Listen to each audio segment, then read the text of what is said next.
about Scrabble that keeps you coming back to tournaments around the world? Hard to believe for some people, but it's the excitement of the tournament. There's so many different aspects to it that are exciting. Like, it's just what you're going to draw out of the bag, what your opponent's going to put down. Are you going to remember that obscure 7-letter word? So there's all these different aspects of the game that get me excited about it.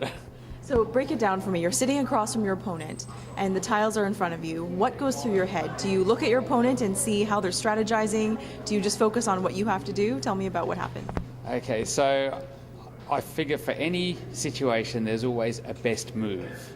So I try to find that best move.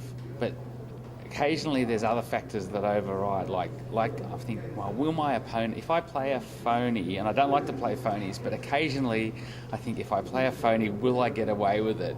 And some opponents you might be able to, and some not, and it depends on the situation of the game. But in Australia we don't normally have the 5-point challenge rule, so that adds a different dimension to the games here. And sometimes people are a bit reluctant to challenge because of that. Or I might be reluctant to challenge because of that. I had a situation where I was going to play a word that I wasn't sure whether it was right or not. So I thought, I won't play it. And then the next go, my opponent played exactly the same word that I was going to play. And so I thought, it must be good. But it was a phony. And I didn't challenge it. So how dumb's that? What makes this tournament unique from the others? You've been to other Causeways as well, but this year, is there a difference? I think there are definitely more players from Africa. I'm playing more players from Africa, especially Nigeria. And there were a lot of players from overseas before, but I just love the international flavour of the tournament. And also it's just great to see so many young players coming through. And we've got a scene in Australia where we're just trying to get the young players involved. We're getting some involved, but it's not as developed as some of the countries like Nigeria and Pakistan, where they've really got a lot of youth coming through. So what I'm hoping is that we can learn something from what they're doing in those countries to help encourage young players in Australia.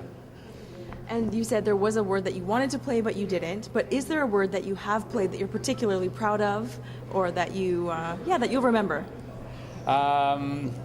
In this tournament, I can't think of anything in particular, but in a tournament a little while ago, there was a situation that looked like it was hopeless for me.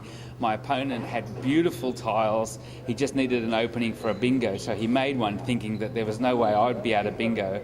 And I had the letters to make the word Opgefok, O-P-G-E-F-O-K.